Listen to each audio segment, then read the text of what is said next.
Good morning students. Me Priyanka from the Wisdom School, Sirsa. How are you students? I hope you all are fine.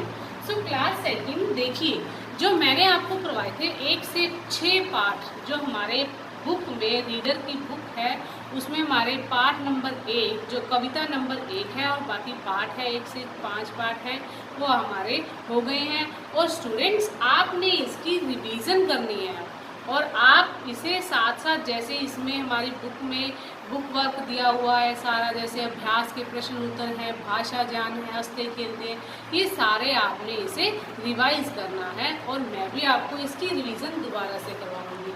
And next जो आज हम कार्य करेंगे, जो आज हम काम करेंगे, देखिए क्लास सेकंड देखिए जो हमारी हिंदी व्याकरण की बुक है अलंकृत। देखिए बच्चों मैं आपको दिखा रही हूँ हिंदी व्याकरण की बुक है हमारी अलंकृत। इसमें है हमारा जो ये हिंदी व्याकरण की और हमारा हम करेंगे इसका पाठ नंबर 1 भाषा। देखिए ये जो हमारा पाठ नंबर 1 है भाषा, ये आज हम रीड करेंगे। देखिए अब इसमें क्या दिया हुआ है और आज सेकंड क्लास हम हिंदी व्याकरण का टॉपिक एक स्टार्ट करते हैं। ओके स्टूडेंट्स, तो आइए स्टार्ट करते हैं। देखिए क्लास सेकंड टॉपिक नंबर 1 भाषा। आज मैं आपको हिंदी व्याकरण में पाठ नंबर 1 भाषा का करवा रही हूँ, तो स्टूडेंट्स ध्यान से सुनिए। अब देखिए चित्र देखकर भाषा का रूप लिखिए। अब देखिए यहाँ पर इस पाठ में भी क्या है, भाषा की परिभाषा, भाषा के रूप, अलग बोलियां व भाषाएं। अब यहाँ दिया हुआ चित्र देखकर भाषा का रूप लिखिए। अब ये क्या कर रही है गुड़िया, ये लिखकर भाषा का रूप बता रही है। और ये क्या कर रहे हैं तीनों बच्चे, ये भी बोलकर एक दूसरे को अपना आदान प्रदान कर रहे हैं। एंड नेक्स्ट स्टूडेंट्स आइए अब मैं आपको रीड करती हूँ, रीड करते हैं हम लेसन में कि क्या दिया हुआ है। बच्चों इससे पहले भी हमने पढ़ा है कि भाषा वह साधन है जिसके द्वारा हम अपने विचारों और भावों को बोलकर या लिखकर प्रकट करते हैं। सोचो जीवन में अगर हम बोल नहीं पाते तो हम अपनी बात कैसे कह पाते और दूसरों की बात कैसे समझ पाते। ये भी बात है बेटा, अगर आप बोल नहीं पाते तो किस तरह से हम अपनी बात दूसरों को कैसे समझाते। देखिए भाषा वह साधन है, जो ये हमारा भाषा किसे कहते हैं, जो भाषा की परिभाषा होती है ये सही लिखी हुई है।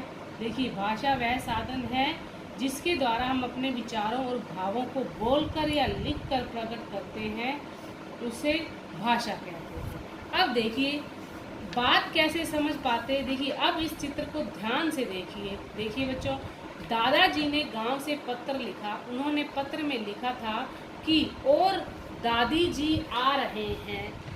पिताजी ने पत्र पढ़ा, उन्होंने घर में सबको बताया। पिताजी की बात सुनकर अब खुश हुए। देखिए दादाजी रायपुर आने की बात लिखकर बताई और पिताजी ने दादाजी के आने की बात बोलकर बताई। हमने पिताजी की बात सुनकर समझा कि दादाजी आ रहे हैं।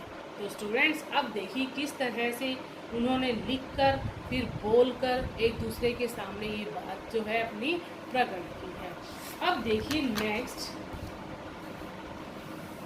हाँ इस प्रकार से हम कह सकते हैं कि हम भाषा की मदद से अपनी बातों को एक दूसरे तक पहुंचाकर बातों को समझते और समझाते हैं। बिल्कुल सही है स्टूडेंट्स। अब देखिए जो भाषा की परिभाषा क्या होती है, भाषा वह साधन है जिसके द्वारा हम अपने विचार, देखिए स्टूडेंट्स यहाँ पर ये भाषा की परिभाषा दी हुई है, आप इसे अंडरलाइन कर लीजिए अपनी पेंसिल से। भाषा वह साधन है जिसके द्वारा हम अपने विचारों और भावों को बोलकर या लिखकर प्रकट करते हैं, उसे भाषा कहते हैं। ओके स्टूडेंट्स, एंड नेक्स्ट अब देखिए हमारा जो आया है टॉपिक भाषा के रूप मीन्स भेद। भाषा के हम सभी बोलकर या लिखकर अपने विचारों को एक दूसरे तक पहुंचा सकते हैं। इस प्रकार के 2 रूप हैं। अब देखिए भाषा के 2 रूप होते हैं, कौन से, मौखिक भाषा और लिखित भाषा।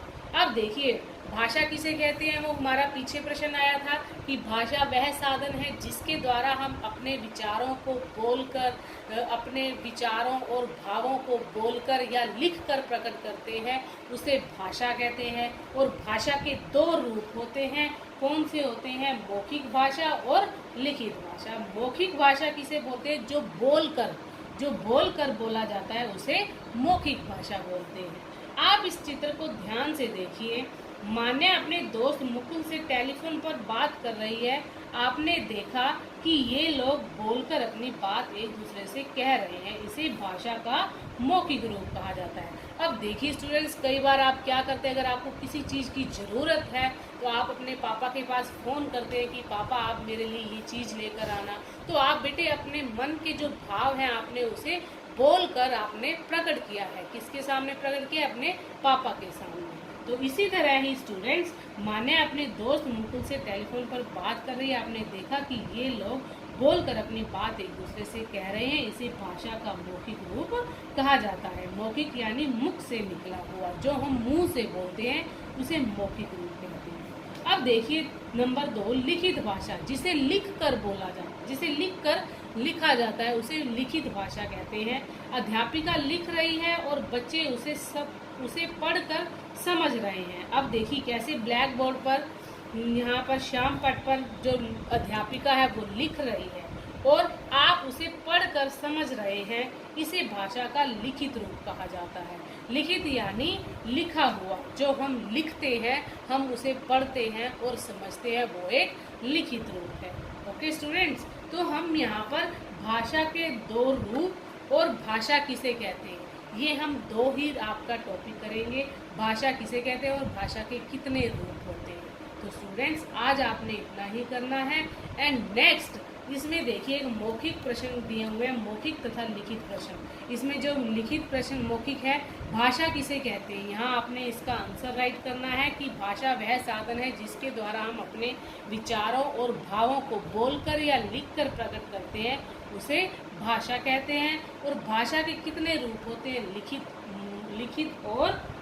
मौखिक और लिखित। ठीक है स्टूडेंट्स, ये आपने दो क्वेश्चन करने, क और ख। तो नेक्स्ट वीडियो में हम नेक्स्ट टॉपिक के साथ मिलेंगे, नेक्स्ट जो आगे है हमारा उसके साथ मिलेंगे। तो स्टूडेंट्स अब आपका इतना ही। Okay student, thank you, bye, have a nice day.